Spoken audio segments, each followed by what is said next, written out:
Ma femme est partie en voyage d'affaires. Mais quelque chose de terrible arriva. Très important, répondit Julian, s'efforçant de ne pas laisser sa voix refléter le soupçon qui lui serrait la poitrine. Il fit légèrement tourner son alliance sur son annulaire gauche, les yeux fixés sur le téléphone portable posé sur la table. Un message de Claudia venait d'arriver. « Je suis bien arrivé à l'hôtel. Morte de fatigue. N'appelez pas. G9. Elle est sûrement très occupée. » Intervint Alvaro, sans quitter des yeux le gâteau posé sur la table. « Mais elle sera contente si on lui apporte un gâteau, pas vrai ?» Julien laissa échapper un léger rire et hocha la tête. « Exactement. Elle va être très surprise. On va arriver tous les trois sans prévenir, avec un gâteau, des fleurs, et on va lui enregistrer une vidéo. Un cadeau émotionnel parfait. » Il regarda ses deux enfants, feignant de préparer un itinéraire. Mais en réalité, son plan était prêt depuis cet après-midi-là. Claudia avait dit qu'elle serait en voyage pendant une semaine, juste au moment où les enfants auraient quelques jours de congé pour le jour férié. C'était une occasion unique de faire quelque chose de significatif en famille. Julian avait déjà réservé une chambre dans le même hôtel célèbre du quartier de l'Exemple, 3 étages en dessous de la chambre de Claudia, où elle avait dit qu'elle séjournerait avec le représentant du partenaire. Mais, papa, Irène hésita. Maman n'aime pas beaucoup les surprises. Puis Julien s'arrêta une seconde. C'est vrai, mais cette fois, c'est différent. On ne va rien interrompre, on passe juste un moment, on lui laisse les cadeaux, on enregistre la vidéo, et on s'en va. Pas question de déranger. Tu crois que maman va rire? Alvaro pencha la tête. Elle va peut-être même pleurer, sourit Julien. D'émotion. La cuisine était éclairée par une lumière chaleureuse. Les chaises en bois grinçaient lorsque les enfants se levèrent de table pour préparer leurs affaires pour le voyage surprise du lendemain. Julien regarda l'horloge, presque 22 heures. Il prit son téléphone, ouvrit l'application de transport et acheta les billets d'avion pour 7 heures du matin. À midi, il serait à l'hôtel où séjournait Claudia.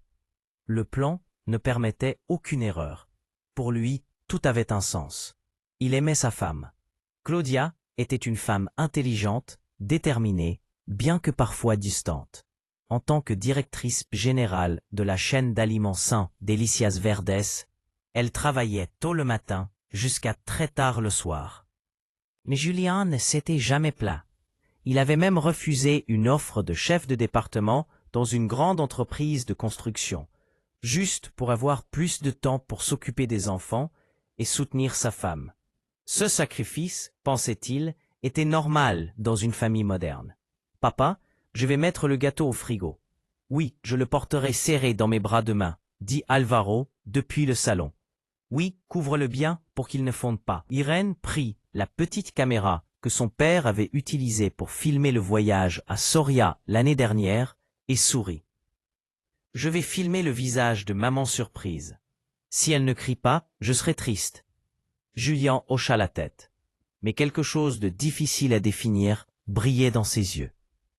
Ce n'était pas du bonheur, mais plutôt un besoin de réaffirmer quelque chose, une tentative de sauver quelque chose qui se fissurait déjà et qu'il n'osait pas regarder en face.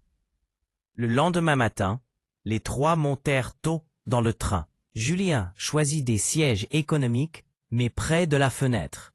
Alvaro serrait la boîte du gâteau, somnolent. Irène écoutait de la musique tout en écrivant un scénario pour la vidéo surprise. Julien ouvrit son téléphone et relut le dernier message de Claudia. Occupé toute la journée, réunion à partir de 8 heures du matin.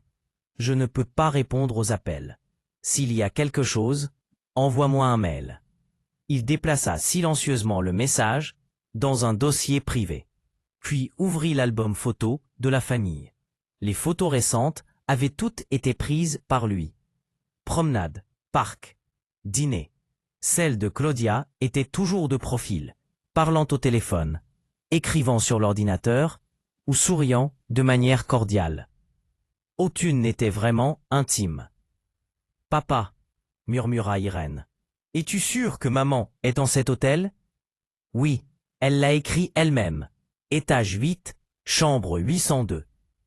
Julien revérifia l'information. Il l'avait déjà vérifiée dans le système de réservation au nom de l'entreprise de Claudia. « On va nous laisser entrer dans sa chambre ?» demanda Alvaro en ouvrant les yeux. « Non, on va juste frapper à la porte. Si elle est là, on lui donne le gâteau, les fleurs, on enregistre la vidéo. Sinon, on laisse les cadeaux et on s'en va. » Alvaro hocha la tête. Irène regarda son père et dit soudain. « Tu te souviens de l'anniversaire de maman l'année dernière? La vidéo que tu as faite durait environ 15 minutes. » Oui, elle a pleuré. « Non, non, dit-elle. Elle a dit que c'était un peu agaçant. » Julien rit doucement, mais sa gorge se serra. Il regarda par la fenêtre du train, où les champs défilaient rapidement en arrière. Une sensation sans nom commença à se remuer en lui, comme si quelque chose lui échappait des mains. Ils arrivèrent à Barcelone vers midi. Ils prirent un taxi jusqu'à l'hôtel Paseo Azul, un bâtiment de 12 étages recouvert de verre, situé en plein centre du quartier de l'Eixample. Le réceptionniste, nommé Sergio, un jeune homme au regard profond et aux manières impeccables, les accueillit avec une légère surprise en entendant la demande d'une chambre supplémentaire. « C'est l'anniversaire de ma femme, » dit Julian à voix basse. « Nous voulons lui faire une surprise. » Sergio sourit et consulta le système. « Madame Claudia Lopez est logée dans la chambre 802. Je peux vous proposer la 805. Cet étage est assez tranquille. Merci. » Sergio hésita une seconde, puis hocha simplement la tête. Il ne posa pas d'autres questions, bien qu'une légère trace de suspicion restât dans son regard, comme quelqu'un qui a déjà vu des choses bien plus étranges à cet endroit. La chambre 805 était lumineuse et impeccable. Julian tira les rideaux et la lumière inonda l'endroit. Irène plaça les fleurs sur la table. Alvaro tenait le gâteau, les mains tremblantes de peur de le laisser tomber. La caméra était prête, la batterie chargée. Parenthèse. « Je commence depuis le couloir », demanda Irène. « Oui, filme à partir du moment où nous marchons vers la porte. Que tout soit naturel, mais sans faire peur à maman. » Alvaro prit une photo du bouquet avec son téléphone. Julian vérifia tout une fois de plus, puis regarda ses enfants. « Êtes-vous prêts ?» Tous deux hochèrent la tête. Julian prit une profonde inspiration. Son cœur battait fort. Pas d'excitation, mais comme un avertissement. « Allons-y. » Il ouvrit la porte. Les trois sortirent dans le couloir silencieux, où la lumière jaune des lampes formait un chemin chaleureux vers l'inconnu. Leurs pas étaient à peine audibles sur la moquette. Irène tenait la caméra d'une main tremblante, mais avec un regard déterminé. Alvaro marchait prudemment, serrant la boîte du gâteau comme s'il portait un trésor. Julian marchait derrière, les yeux fixés sur les numéros des portes. Chambre 802. La porte était entr'ouverte. Une faible lumière s'échappait par la fente. « Papa, » murmura Irène en pointant du doigt. « La porte n'est pas fermée. » Julian s'arrêta net. Des milliers de possibilités traversèrent son esprit. Claudia a oublié de la fermer. Elle est avec quelqu'un. C'est le personnel de nettoyage. Il s'accroupit et murmura. « Elle dort sûrement. On va frapper doucement. »« Papa, filme, » dit Irène en lui tendant la caméra. « Si maman me voit filmer, elle va être mal à l'aise. » Julian hocha la tête. Il alluma la caméra en mode silencieux. Il serra fort l'appareil, prit une profonde inspiration, leva la main et frappa à la porte. 3 coups doux. Rien. Il essaya de tourner la poignée. La porte s'ouvrit complètement. Chaque image devant eux apparut lentement, comme un film au ralenti que personne ne veut finir de regarder. Dans la chambre, la lumière douce d'une lampe de chevet éclairait les draps en désordre. Une paire de chaussures d'homme, inconnue, traînait près de la fenêtre.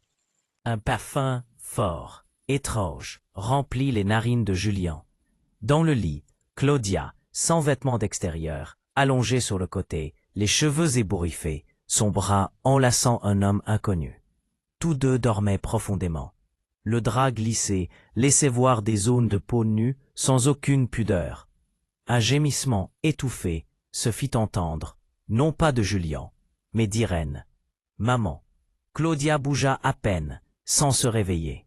L'homme avait les cheveux courts, foncés, les épaules larges, un corps manifestement étranger à la famille, immobile. « Qui est ce papa? Pourquoi maman le serre-t-elle dans ses bras ?» demanda Alvaro avec innocence. Julien serra fort la caméra. Il ne dit rien. Son regard se figea, sans aucune trace de rage ou de douleur, juste le vide. Lentement, il fit demi-tour et poussa ses enfants hors de cette scène.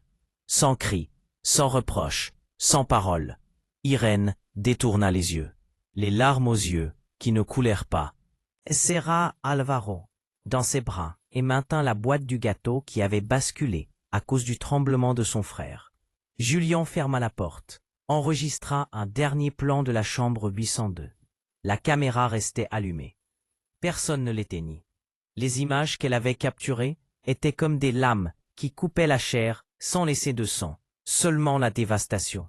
Sergio, le réceptionniste, les regarda surpris en les voyant descendre. « Nous ne restons pas, » dit Julien rapidement. « Il s'est passé quelque chose, monsieur. » Julien secoua la tête. « Nous avons juste changé de plan. » Sergio hocha la tête et appela un taxi.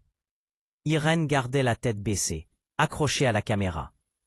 Alvaro observait en silence le gâteau, qui présentait maintenant une fissure sur le dessus à cause de la crème fondue.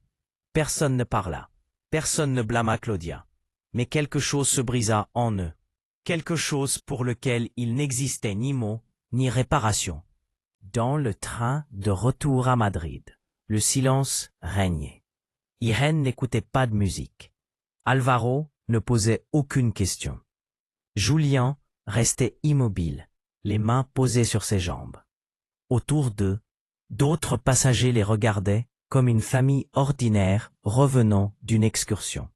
Mais personne ne savait qu'au fond de leur cœur, quelque chose était mort. « Papa » murmura Alvaro. « Qui était ce monsieur ?»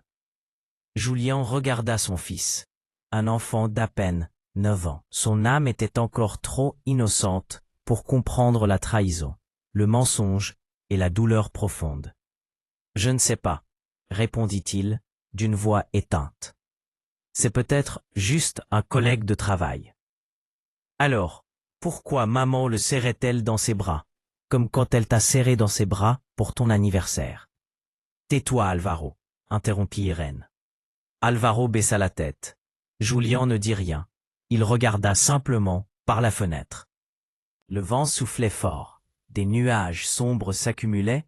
Quelque chose s'était brisé pour toujours et il n'y avait plus moyen de le réparer. Arrivés à Madrid, les trois rentrèrent chez eux. Julián dit à ses enfants de prendre un bain et de se reposer. Ensuite, il alluma l'ordinateur et connecta la caméra. La vidéo qu'ils avaient enregistrée était nette, complète. Il ne la rejoua pas. Il transféra simplement le fichier sur une clé USB, la mit dans une enveloppe et la scella. Le lendemain matin, il se leva tôt. Il prépara le petit déjeuner, comme d'habitude. Pas de pain grillé, juste du lait et des céréales. Irène mangeait en silence. Alvaro ne dit rien non plus. Julián emmena ses enfants chez leur grand-mère maternelle, Doña Teresa. En voyant le visage de son fils, la femme voulut poser des questions. Mais il se contenta de secouer la tête. « Prends soin des enfants, quelques jours, maman. J'ai des affaires de travail. » Doña Teresa fronça légèrement les sourcils, mais acquiesça. Avant de partir, Julien s'accroupit et embrassa le front de ses enfants. « Papa reviendra bientôt. » Irène le regarda avec méfiance, mais finit par hocher la tête. Dans l'après-midi, Julien rentra seul à la maison. L'atmosphère était glaciale. Les portraits de famille sur le mur semblaient l'observer avec mépris. Il posa l'enveloppe contenant la clé USB sur le bureau et écrivit une phrase pour Claudia. Il laissa l'enveloppe à sa place, d'enregistrer une vidéo, inventée et de m'accuser faussement. « Tu veux qu'on te retire la garde ?» Julien continuait de ne rien dire. « Très bien, tu as choisi cette voie. Je ne serai pas gentil non plus. » Ses talons résonnèrent fortement sur le sol, tandis qu'elle s'éloignait, et il resta seul, un silence terrifiant. Le lendemain matin, l'air dans la maison était dense, irrespirable. Julien était immobile, près de la table, avec une tasse de café froid devant lui. Il avait passé la nuit blanche. Ses yeux étaient rougis, mais il n'avait pas versé une seule larme. Les images se répétaient encore et encore dans sa tête, comme si c'était la même vidéo qu'il avait enregistrée la veille. Claudia et l'homme inconnu dans ce lit d'hôtel. Des corps, le silence. Un coup de poignard mortel sans avoir besoin de couteau. La sonnette retentit. Julian ne bougea pas. Après quelques minutes, les coups se répétèrent, cette fois plus fort. « Ouvrez la porte, police !» Une voix grave se fit entendre depuis l'entrée. « Ouvrez la porte, police !» Julian se leva lentement. Il ouvrit. Devant lui se tenait un agent en uniforme. L'insigne brillait sous le soleil matinal. « Javier Martin. Monsieur Julian Ortega ?» demanda l'agent d'une voix ferme. « Oui. Se passe-t-il quelque chose ? Nous avons un ordre de comparution du tribunal de la ville suite à une plainte déposée par votre épouse, Madame Claudia Lopez. Nous vous demandons de nous accompagner immédiatement. » Julian fronça les sourcils. « Plainte pourquoi ?» Javier lui montra un dossier. Infidélité, abus psychologiques sur mineurs et comportement inapproprié sur le lieu de travail. « Moi ?» s'exclama Julian. « Cela ne peut pas être vrai. Nous ne sommes pas là pour discuter. Si vous collaborez, ce sera plus rapide. » Julien observa l'officier. Son visage semblait serein, mais ses yeux étaient déjà brisés. Il regarda une dernière fois la maison, puis le suivit jusqu'au véhicule. Dans la voiture de police. Julien était assis à l'arrière. Il serrait fortement les mains, regardant par la fenêtre, comme s'il essayait d'échapper à la réalité. L'agent Javier regardait de temps en temps par le rétroviseur. Son expression était impénétrable. « Je ne comprends pas, » dit Julien d'une voix tremblante. « Elle m'a dénoncé. Pourquoi ?» Javier ne se retourna pas. « Le tribunal vous l'expliquera. Je ne fais qu'appliquer le protocole. Elle m'a été infidèle. J'ai des preuves. Je l'ai filmée. » Monsieur Ortega, l'interrompit Javier d'une voix ferme. « Soyez prudent avec ce que vous dites. Cela pourrait être utilisé contre vous si un procès-verbal est dressé. » Julien serra les dents. Ses jointures devinrent blanches. Il avait les preuves en sa possession, mais l'accusé était lui. Une salle simple, éclairée par une lumière qui donnait à chacun le sentiment d'être exposé devant 1000 yeux invisibles. Julien était face à son avocate, Anna Morales, recommandée par un ami d'enfance. Anna examinait les documents en fronçant les sourcils. « Nous sommes désavantagés, Julien. Je n'ai rien fait de mal, » murmura-t-il. Anna fit glisser un papier vers lui. Elle a présenté des messages, des captures d'écran, des témoignages d'employés de son entreprise. Tout indique que vous avez une relation avec la nouvelle secrétaire, une certaine Laura Jiménez, en plus de plusieurs courriels au contenu inapproprié, altéré. Monsieur Ortega, Julien, se leva brusquement. Je n'ai jamais été avec Laura. Elle ne travaille même pas ici depuis 2 mois. Et je n'ai jamais envoyé ces messages. Anna soupira. Calmez-vous, je vous crois. Mais pour le tribunal, ce qui compte, ce sont les preuves et la vidéo. J'ai l'enregistrement de l'infidélité de Claudia. Je l'ai filmé avec. Vous avez cette vidéo? Anna écarquilla les yeux. Vraiment? Julien hocha la tête. Je l'ai laissée sur la table dans une enveloppe hier, pour Claudia. Anna maudit à voix basse. Vous avez donné les preuves à l'ennemi. Je n'ai pas pensé aux conséquences à ce moment-là. Anna se prit la tête entre les mains. J'espère qu'elle n'a pas eu le temps de le détruire. Tribunal de la ville de Madrid. Une salle petite mais froide. Les murs blancs semblaient déjà grisâtres. Les lumières tamisées rendaient l'atmosphère plus oppressante. À la barre, la juge Elena Ruiz, aux cheveux, poivre et sel attachés en chignon, examinait les documents d'un air sévère. Claudia était assise en face de Julian. Elle portait une élégante robe grise, les cheveux attachés, le visage maquillé avec soin. Ce n'était plus la femme dénudée de la veille, c'était une cadre exemplaire, une mère souffrante exactement l'image qu'elle voulait projeter devant le tribunal. À ses côtés, son avocat, Carlos Muñoz, une cinquantaine d'années, au visage glacial et au regard calculateur. L'avocate de Julienne, Ana Morales, plus jeune et moins expérimentée, soutenait son regard sans trembler. La juge Ruiz prit la parole. L'affaire a été présentée par la plaignante, Madame Claudia Lopez, contre le défendeur, Monsieur Julián Ortega, pour infidélité, abus psychologique sur mineur et comportement inapproprié en milieu de travail.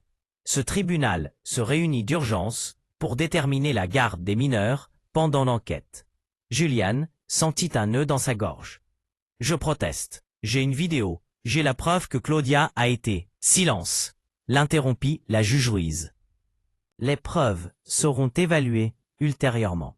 Nous allons maintenant entendre la déclaration de la partie plaignante. Claudia se leva. Elle tenait un mouchoir. Sa voix tremblait juste assez pour paraître crédible. Je n'aurais jamais pensé que ce moment arriverait. Mais pour le bien-être de mes enfants, je n'ai pas d'autre choix. Ses yeux s'humidifièrent. Elle regarda la juge, puis fit glisser son regard sur Julien comme s'il était un étranger. Pendant près d'un an, mon mari a entretenu une relation extra-conjugale avec sa secrétaire, Laura Jiménez. Je suis restée silencieuse, mais hier, il a emmené nos enfants à l'hôtel où je travaillais. Il a enregistré une vidéo inventée. Il a fait irruption dans ma chambre, m'a filmé sans permission avec un collègue et m'a ensuite envoyé des messages menaçants. Julien se leva. Mensonge, c'est toi qui as... Silence, monsieur Ortega. La juge Ruiz frappa son marteau. Si vous perdez à nouveau le contrôle, je vous retirerai de cette audience. Julien se rassit, ses mains tremblaient de rage contenue. Claudia poursuivit, maintenant d'un ton plus bas. Mes enfants sont profondément affectés. Irène n'arrive pas à bien dormir. Alvaro a peur chaque fois que son père élève la voix. Je demande simplement au tribunal de suspendre temporairement sa garde, au moins jusqu'à ce que tout soit clarifié. Carlos, son avocat, présenta un ensemble de documents, des captures de messages édités entre Julian et une femme, une photo altérée de Julian embrassant quelqu'un sur la plage, un enregistrement avec une seule phrase « Ne dis rien à ma femme ». Julian regarda Anna, stupéfait. Ces photos sont retouchées. Je ne suis jamais allé à la plage cette année. Anna fronça les sourcils et murmura. Je sais, mais nous ne pouvons pas le réfuter immédiatement. Nous avons besoin de temps pour analyser le fichier original et la vidéo. Messieurs, pourquoi n'utilise-t-on pas celle que j'ai enregistrée? Nous ne l'avons pas encore présentée comme preuve. Pour l'instant, Claudia l'a remise en premier avec une déclaration sous serment disant que vous l'avez éditée pour la diffamer. Juliane se sentait devenir fou. Elle est en train de tordre la vérité. Je suis le trahi. La juge Ruiz frappa à nouveau son marteau. Le tribunal accorde temporairement la garde des mineurs à la mère. Madame Claudia Lopez, pour une période de 3 mois afin de garantir la stabilité psychologique des mineurs. De même, le gel temporaire du compte bancaire commun est ordonné jusqu'à la fin de l'enquête. Non. Que penseront mes enfants de vivre avec celle qui les a trahis? Je n'ai rien fait de mal, cria Juliane, mais sa voix s'étouffa dans cette salle froide et sourde. Claudia baissa la tête, faisant semblant de s'essuyer les larmes. Carlos, son avocat, lui murmura quelque chose à l'oreille et Claudia hocha légèrement la tête avec un sourire fugace, presque imperceptible, mais suffisant pour que Juliane le remarque. Un sourire glacé de victoire. Après le procès, Juliane s'effondra sur un banc dans le couloir. Ses mains tremblaient. Anna s'assit à côté de lui et lui posa la main sur l'épaule. « Je vais faire appel immédiatement. Mais nous avons besoin de temps. » Combien de temps? Peut-être quelques semaines. Peut-être plus. Il faut analyser les preuves, vérifier les fausses images, examiner le contenu de la vidéo. Mais quoi? Si elle a de l'influence médiatique auprès de l'opinion publique, vous avez déjà perdu. Julian laissa échapper un rire amer. J'ai les preuves, j'ai la vérité. Et maintenant, je dois vivre comme un criminel. Le tribunal ne juge pas les émotions, Julian. Il juge les documents, la chronologie et le bien-être psychologique des mineurs. Il se leva, regardant le plafond, comme s'il luttait pour ne pas se cogner la tête contre le mur. Il ne comprenait pas. Pourquoi celui qui trahit peut-il se présenter comme victime? Pourquoi la société croit-elle plus une voix en sanglots qu'une vérité enregistrée en vidéo? Son téléphone sonna. C'était sa mère, Doña Teresa. Irène ne veut pas manger. Alvaro demande après toi. Julian s'assit sur les marches de l'entrée du tribunal. Je ne peux pas rentrer ce soir. Serre-les juste dans tes bras, maman. Je vais bien. Doña Teresa hésita. Claudia m'a appelé. Elle dit qu'elle viendra chercher les enfants demain pour les emmener. Julian serra le téléphone fortement. Ses dents grinçaient. Ne les lui donne pas. Même si elle a l'ordre du juge, garde-les. Je m'en occupe. Mais j'ai peur que la police vienne. Fais-moi confiance. Si tu les lui donnes, je ne te le pardonnerai jamais.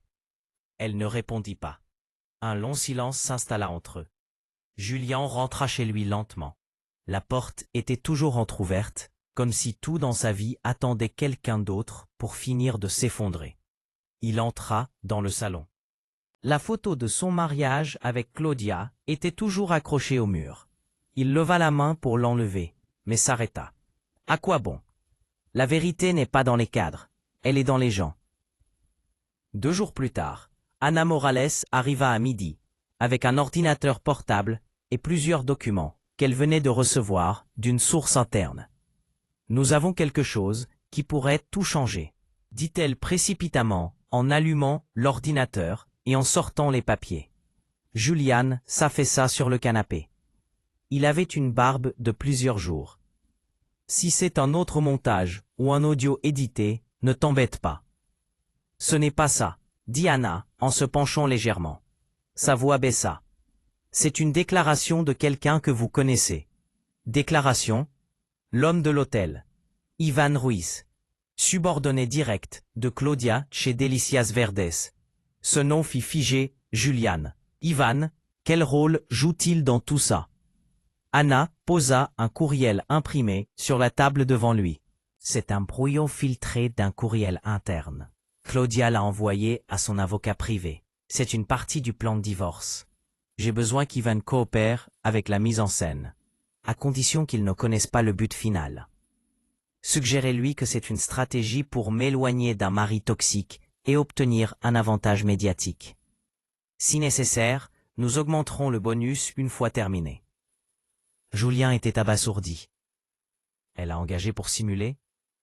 Ana hocha la tête. Nous n'avons pas encore parlé directement à Ivan, mais quelqu'un au sein de l'entreprise a confirmé que Claudia l'a appelé à une réunion privée 3 semaines avant le voyage à Barcelone. Peu après, il a reçu une augmentation et un bonus anticipé. Julien frappa fort le canapé. Elle a monté tout ce théâtre et m'a transformé en infidèle, en agresseur. Ce n'est pas tout. Ana sortit un autre document. Claudia a également contacté une experte en gestion de crise médiatique, Lorena Pastor. Elles avaient déjà planifié une stratégie. Vidéo en pleurs, réorienter le récit, se transformer en mère forte qui se sacrifie. Elle avait tout planifié. Non seulement planifié, dit Ana sans quitter l'ordinateur des yeux. C'était de la manipulation. Elle connaît les lois, la psychologie sociale. Elle sait comment toucher le public avec les émotions. Julien regardait fixement l'écran. Il ressentait une colère suffocante. Ce n'était pas seulement de la trahison. C'était de la destruction préméditée. Alors Ivan est un complice? Techniquement, il n'est peut-être qu'un pion. Nous ne savons pas s'il connaissait tout le plan. Mais si nous le pressons, il pourrait parler. Julien murmura. Je dois le trouver. Lui parler en personne. Je veux le regarder dans les yeux et lui demander pourquoi. Ana se mit en alerte. Je ne vous recommande pas de le faire seul. Je ne vais pas le frapper. J'ai juste besoin de la vérité. Ce même après-midi, Julien se rendit à Delicias Verdes. La réceptionniste ne voulait pas le laisser passer, mais quand il dit « Je suis le mari de Claudia Lopez », la jeune femme resta sans voix. Monsieur Ivan est au 3e étage, dans une salle de réunion secondaire. Mais sans rendez-vous, vous ne pouvez pas. Je n'ai pas besoin de rendez-vous. Julien monta sans regarder en arrière. La porte n'était pas fermée. Il la poussa. Ivan était seul devant le projecteur, faisant une présentation. En voyant Julien, il se leva brusquement. « Je ne savais pas que… »« Bonjour Ivan, » dit Julien avec un calme inquiétant. « Assieds-toi. Je suis en pleine réunion. Il n'y a personne d'autre ici que toi et moi. Je veux juste parler de Barcelone. » Ivan pâlit. « J'ai juste suivi des instructions. Des instructions de coucher avec ma femme, de faire semblant de dormir, pendant que j'étais là avec mes enfants. C'est ça le soutien professionnel ?» Ivan se mordit les lèvres. « Je ne savais pas que ça irait jusque-là. Claudia m'a dit que je devais juste générer des soupçons chez toi. Que ça s'arrêterait là. Je ne savais pas qu'elle allait filmer, ni qu'elle t'accuserait de tout ça. Combien t'a-t-elle payé? Pas grand-chose. Un bonus. Et la promesse d'un contrat officiel l'année prochaine. J'avais besoin de cet emploi. J'envoie de l'argent à ma mère, à Saragosse. Savais-tu que j'ai perdu la garde de mes enfants? Que les gens m'insultent? Qu'ils ont suspendu mon travail? Qu'on me traite d'agresseur? » Ivan baissa la tête. « Je suis désolé. Je n'imaginais pas que tout finirait comme ça. Ne me le dis pas. Dis-le au tribunal. »« Quoi? Soutiens la vérité. Si tu as encore une conscience. » Ivan secoua la tête, désespéré. « Si je parle, je perds mon travail. Claudia va me laisser à la rue. Il peut aussi te mettre en prison pour complicité dans la fabrication de fausses preuves. Mais si tu témoignes, je demanderai moi-même la clémence pour toi. » Silence. L'air devint lourd. « Donne-moi du temps, » dit finalement Ivan, presque dans un murmure. « J'y penserai. » Cette nuit-là, Julien rentra chez lui, s'assit en silence devant la table à manger. Sa mère l'appela. Claudia est venue chercher les enfants. Elle avait l'ordre du juge. Je n'ai pas pu l'arrêter. Julien ferma les yeux. Il ne pleura pas, mais ses épaules tremblaient. Tu as vu? Leur regard n'était pas heureux. Irène regardait Claudia comme si elle était une étrangère. Alvaro a demandé. Papa a fait quelque chose de mal pour rester seul? Julien murmura. Ça ne va pas durer. Le lendemain matin, Anna appela. Ivan vient de venir à mon bureau. Il dit qu'il va témoigner, mais il a besoin de garanties légales. Julien répondit simplement. Fais tout le plus vite possible. Je ne peux pas laisser mes enfants passer un jour de plus avec elle. 2 jours après l'engagement d'Ivan, Julien comprit qu'il n'avait plus de contrôle sur rien. Les réseaux sociaux étaient inondés d'images et de publications à son sujet, mais pas avec la vérité. Sur un forum de parents très connu, une utilisatrice du nom de Mère Courageuse 1984, qui fut plus tard confirmée être Claudia, publia un texte de près de 3 pages. Je ne veux pas faire de cela un scandale, mais être mère célibataire n'est jamais facile. J'ai supporté un mari infidèle avec une romance au bureau qui criait tellement que mes enfants pleuraient chaque nuit. Quand j'ai décidé de partir, il a commencé à nous harceler psychologiquement. Je demande juste la paix. Quiconque a des enfants me comprendra. La publication devint virale. Des dizaines de milliers de partages, des centaines de commentaires tels que « Quel homme ignoble ! Tu es une femme forte, garde tes enfants. » Ces ingénieurs qui se prennent pour des dieux. Quelle horreur! Le premier message que Julien reçut était de Luis Romero, un ancien camarade d'université, maintenant ingénieur en chef à Grenade. « Julien, que se passe-t-il? J'ai vu l'article. Je n'arrive pas à y croire, » écrivit Luis Romero. Avant qu'il ne puisse lui répondre, il reçut un autre courriel, cette fois du département des ressources humaines de son entreprise. « Nous vous informons de la suspension temporaire des fonctions de Monsieur Julien Ortega, à compter du 12/11, en attendant le développement d'une enquête interne concernant la conduite éthique et l'atteinte à l'image de l'entreprise. Julien sera fortement le téléphone. essayant d'appeler Martha Vives, la chef du projet sur lequel il travaillait. La sonnerie retentit. Sa voix était prudente lorsqu'elle répondit. « Julien, la nouvelle. »« Martha ?»« Oui, mais je ne l'ai pas cru immédiatement. Je sais que tu n'es pas ce genre de personne. »« Merci, mais je suis déjà suspendu. »« Ce n'est peut-être que temporaire. Je vais parler au directeur. Je lui demanderai d'attendre une résolution formelle. » Claudia a tout monté. Elle a manipulé des photos, édité des vidéos. Je rassemble des preuves. Mais pourquoi ferait-elle ça? Pour les enfants? Non. Pour sa réputation, pour la garde, pour le rôle de la victime parfaite. Martha soupira. Je ne pensais pas qu'elle était capable de quelque chose comme ça. Ne l'a jamais vue s'entraîner à sourire devant le miroir tout en mentant. Cette nuit-là, Julian reçut un appel d'un numéro inconnu. Il répondit. « Bonsoir, je suis Luna Aguilar, reporter à TV2. Je suis l'affaire entre vous et votre ex-femme, Claudia Lopez. J'aimerais confirmer quelques informations avant que ne soit diffusé le spécial Mère courageuse. » Julian serra le téléphone. « Quel programme? » « Nous avons une interview avec Madame Claudia demain matin. Elle a été très émue de partager son expérience. Aimeriez-vous donner votre version? Savez-vous qu'elle ment? Avez-vous des preuves? Oui, mais je n'ai pas encore pu les présenter car le tribunal est en cours de procédure. Alors, pour l'instant, le public ne connaît que sa version. Si vous décidez de ne pas parler, c'est votre droit, mais je vous conseille de vous préparer. L'appel se termina. Julia resta immobile dans l'obscurité, la maison vide, sans rire d'enfant, sans dîner en famille. Seulement des nouvelles qui tombaient comme des couteaux, coupant chaque coin de sa vie. Le lendemain matin, comme Luna l'avait dit, le programme fut diffusé en direct. Claudia apparut en studio avec un pull blanc, un maquillage discret, la voix brisée. « J'ai aimé cette personne. Beaucoup, dit-elle les yeux vitreux. Mais quand quelqu'un vous trahit et fait vivre la peur à vos enfants, j'ai su que je devais agir.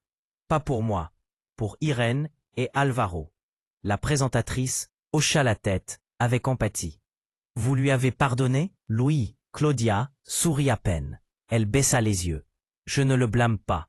Je vais juste protéger mes enfants. » Le chant en direct fut rempli de cœurs et de milliers de commentaires de soutien. Julien éteignit la télévision, jeta la télécommande contre le mur, entra dans son bureau, alluma son ordinateur portable. Dans sa boîte de réception, des dizaines de courriels d'inconnus. « J'ai toujours pensé que tu étais un ingénieur exemplaire. Maintenant, tu me dégoûtes. Quitte le secteur. Tu salis notre profession. Des hommes comme toi devraient être en prison. » Il se déconnecta. Il supprima son compte Facebook. Une photo de lui avec Alvaro, dans le parc, avait été recadrée et transformée en mème. « Tu frappes ta femme et tu souris quand même, ordure. » Plus il regardait, plus il sentait que le monde lui avait tourné le dos avec une rapidité terrifiante. Cet après-midi-là, sa mère, Doña Teresa, l'appela d'une voix tremblante. « Mon fils, un groupe de parents est venu à la maison. Ils ont dit qu'ils ne voulaient pas que tu sois près de leurs enfants à l'école. » Julien serra les dents. « Qu'ont-ils dit? Que Claudia est courageuse et que tu es la honte de la communauté. » Il raccrocha. Il se laissa tomber par terre. Un vertige le frappa comme un tsunami. Tout était hors de contrôle. Cette nuit-là, Julien but la moitié d'une bouteille de vin. Quelque chose qu'il n'avait pas fait depuis son mariage avec Claudia. Sa tête lui brûlait. Son cœur battait de manière incontrôlable. Ce n'était pas à cause de l'alcool, c'était à cause de l'humiliation. Il mit la vidéo de l'hôtel. Claudia dormait. Ivan à côté d'elle, tous deux sans vêtements. Ses enfants debout à la porte, sans rien comprendre. Il la regarda, encore et encore. La troisième fois, il voulut l'effacer. « À quoi bon ?» murmura-t-il. « Ce système n'a pas besoin de la vérité. » Il déplaça le curseur vers l'icône de la corbeille. À cet instant, il se souvint de cette nuit où il avait parlé à Irène après le voyage. « Tu ne dors pas ?» lui demanda-t-il d'une voix rauque. « Je ne peux pas dormir, » dit-elle, s'asseyant à côté de lui, les yeux fixés sur l'écran. « Je me souviens de cette vidéo. » Julien se tourna lentement vers sa fille. « Tu as confiance en papa ?» Irène hocha la tête, sans hésiter. « Je me souviens que maman a menti avant de partir. » Qu'a-t-elle dit? « La nuit, avant d'aller à Barcelone, elle m'a dit « Si ton père ne nous suit pas, fais comme si tu n'avais rien vu. » Je n'ai pas compris à ce moment-là, mais maintenant je crois que c'était intentionnel. Julien la regarda. Ses yeux étaient purs, mais brillaient d'une fermeté inhabituelle. Ce n'était pas de l'espoir, c'était une lumière. Sa maison était devenue une coquille vide. La lumière ne pénétrait pas à travers les épais rideaux qu'il gardait fermés depuis des jours.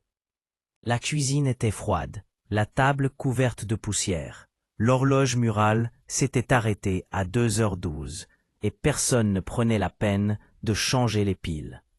Julian était assis par terre, appuyé contre le canapé, tenant son téléphone éteint. Il ne savait pas combien de temps il était resté là. Cela pouvait être 3 heures ou 3 jours. Le temps n'avait plus de sens. Il ne pleurait pas, il ne criait pas, il était juste vide. À côté de lui, la clé USB avec la vidéo de l'hôtel. Il l'avait connectée à l'ordinateur, ouverte une fois et laissée là comme le gardien de sa propre blessure.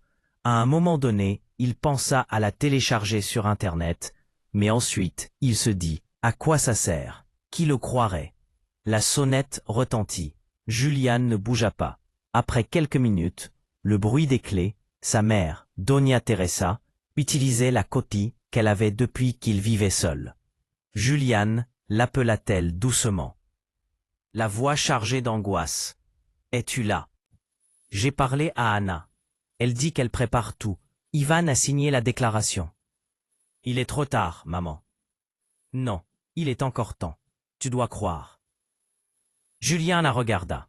Ses yeux étaient secs. Croire en quoi? Qu'un jour le système judiciaire ouvrira les yeux? Que la société me demandera pardon de m'avoir détruit? Que mes enfants arrêteront de me regarder comme si j'étais un monstre? Ils croient encore que tu es leur père, et ça peut être récupéré. Il laissa échapper un rire amer. J'ai tout perdu.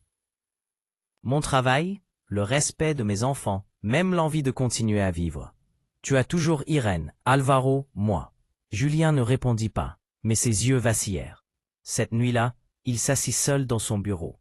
Sur l'écran, une image figée de Claudia et Ivan au lit. Personne ne voulait voir ça, mais il ne pouvait s'empêcher de regarder. C'était comme se torturer. Le téléphone vibra. Message d'Anna Morales.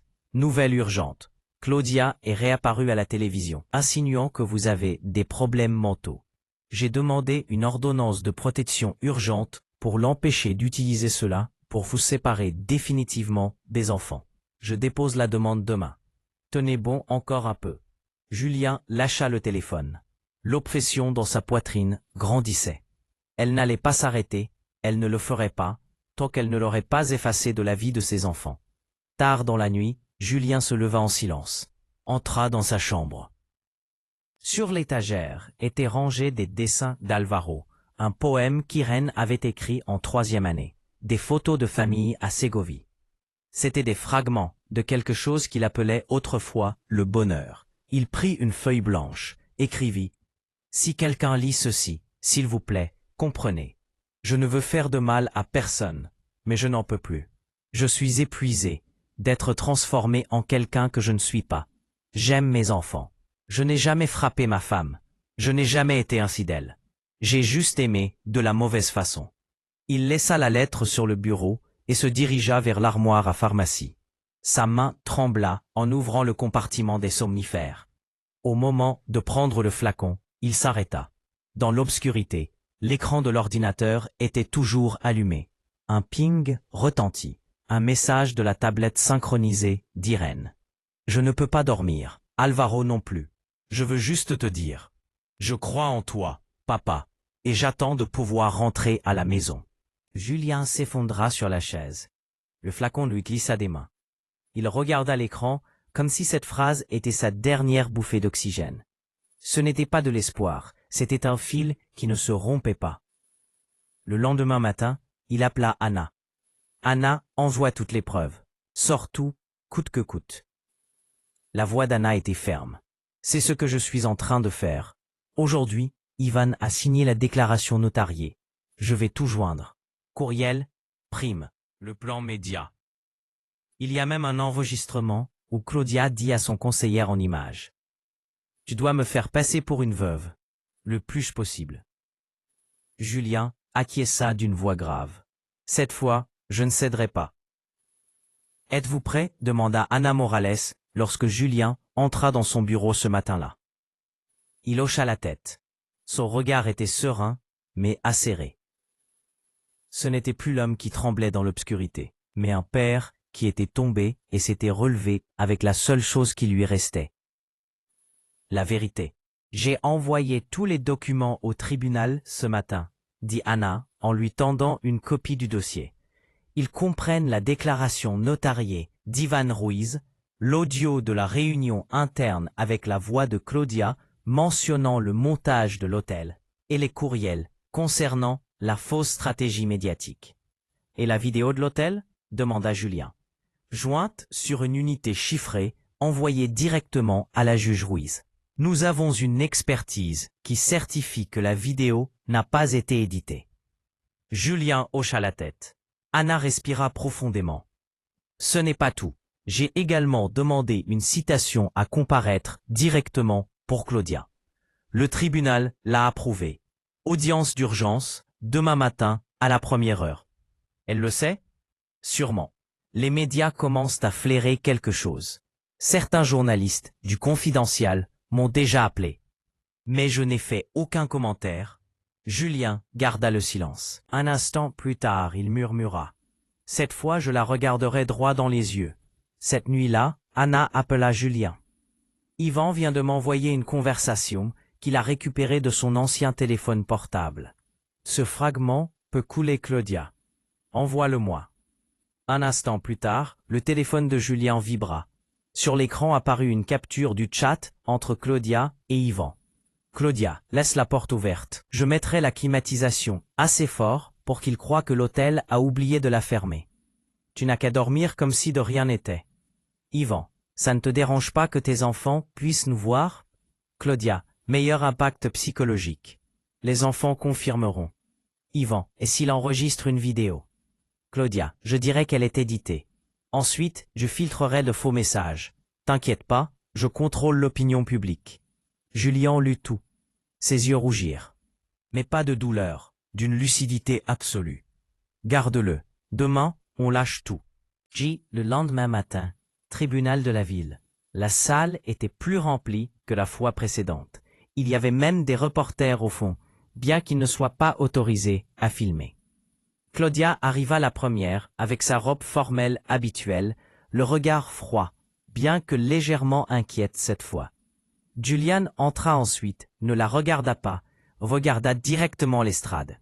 La juge Elena Ruiz était également présente, avec un regard plus aiguisé que la première fois. Anna ouvrit le dossier et commença.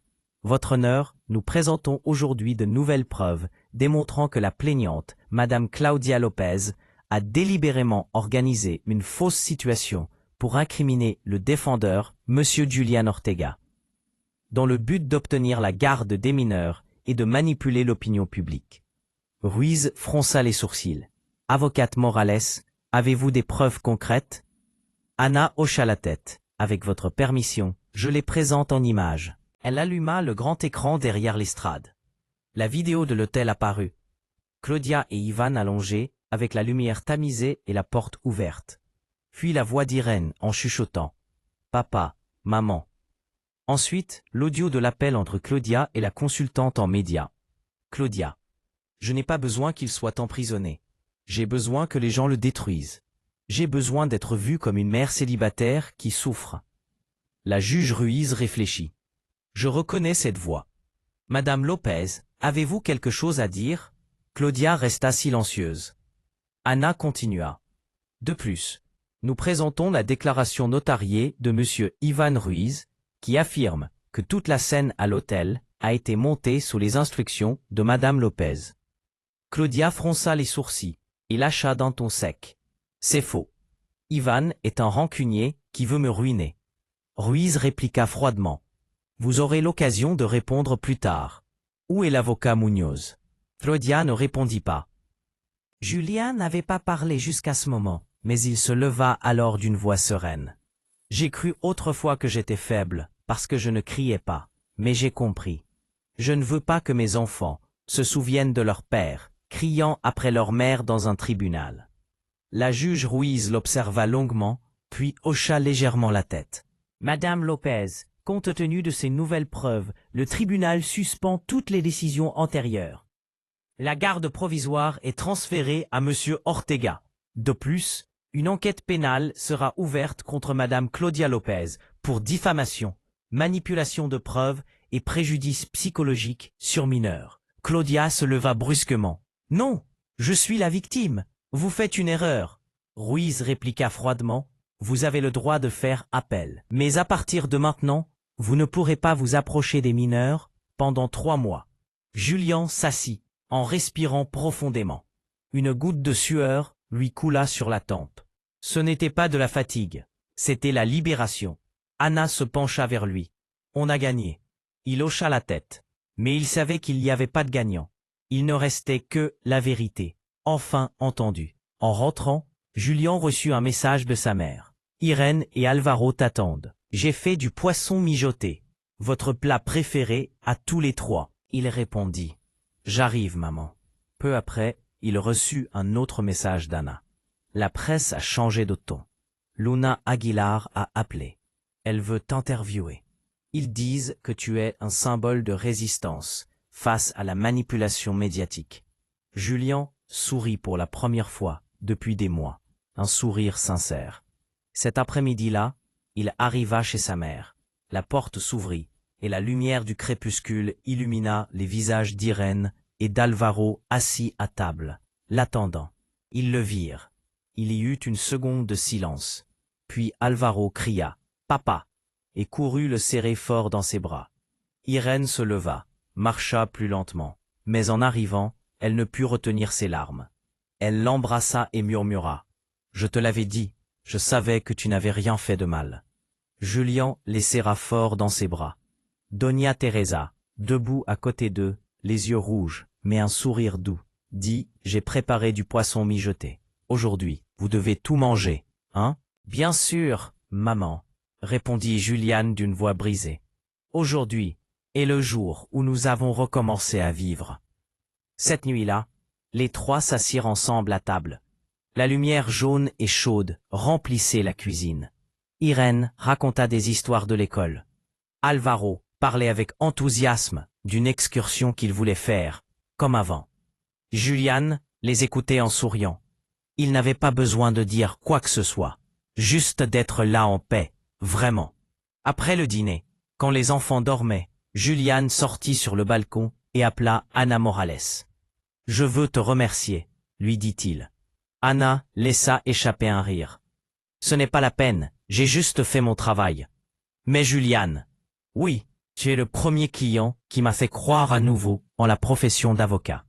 Pour moi, je ne suis qu'un père raté, diffamé par tout le monde pendant 1 mois. » Non, dit Anna avec fermeté. Vous êtes un père qui a su se taire quand il le fallait, parler quand c'était nécessaire et ne pas utiliser la haine comme arme.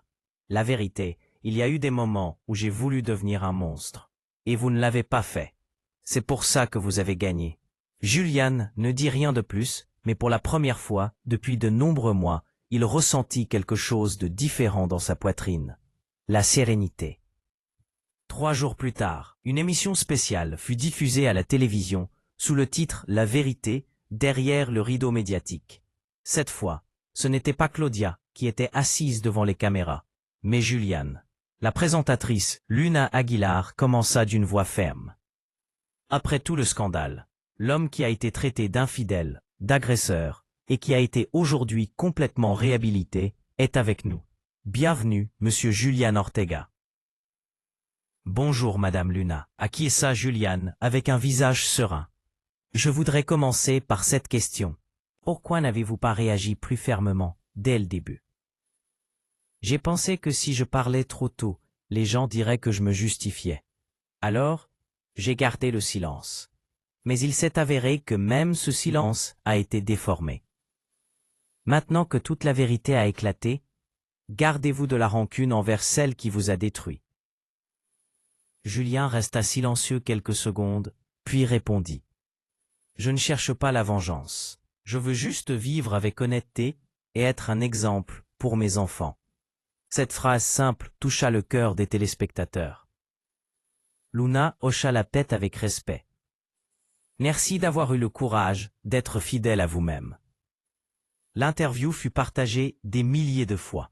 Les portails d'information répliquèrent immédiatement la phrase de Julien, l'érigeant en symbole de patience et de justice. Je ne cherche pas la vengeance. Je veux juste vivre avec honnêteté et être un exemple pour mes enfants. Claudia Lopez, quant à elle, fut officiellement mise sous enquête pénale. Les charges comprenaient la diffamation, la falsification de preuves, la manipulation médiatique à des fins de diffamation et le préjudice psychologique sur mineurs. Ivan Vui, après avoir témoigné intégralement, fut exonéré de toute responsabilité pénale. Il démissionna et déménagea à Saragosse pour vivre avec sa mère. Le Bureau municipal de protection de l'enfance offrit un programme de thérapie psychologique à long terme à Irène et Alvaro. Au début, Julien refusa, craignant de blesser émotionnellement ses enfants, mais il comprit ensuite que guérir est aussi une forme d'amour. Une semaine plus tard, il les emmena à leur première séance. La thérapeute Lucia Ferrer sourit en les voyant entrer. « Vous êtes Julien Ortega ? Oui. Voici Irène et Alvaro. C'est un honneur d'accompagner votre famille dans ce processus. » Irène murmura à son père, « Papa, la docteure ressemble à Elsa. Elle a la magie de guérir, » répondit Julien en souriant. Les trois rirent ensemble. Ce n'était pas un rire fin. C'était un rire sincère.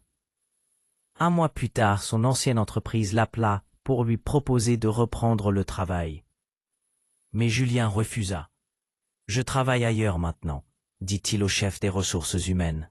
« Où ? » Au Bureau municipal de protection de l'enfance. Je soutiens les pères célibataires qui ont été diffamés ou qui ont injustement perdu la garde de leurs enfants. Il y eut une pause de l'autre côté de la ligne. Je comprends. Je vous souhaite beaucoup de succès. Julien raccrocha. Il se sentit léger, non pas d'avoir refusé un bon emploi, mais parce qu'il était enfin fidèle à lui-même. Cette nuit-là, dans la vieille cuisine de la maison de son enfance, Julien préparait du brocoli sauté avec de la viande, le plat préféré d'Irène. Alvaro cherchait des jouets dans une boîte poussiéreuse. L'ancienne photo de famille était toujours accrochée au mur, mais cela ne lui faisait plus mal de la regarder. Parce que maintenant, d'autres images se formaient chaque jour dans son esprit.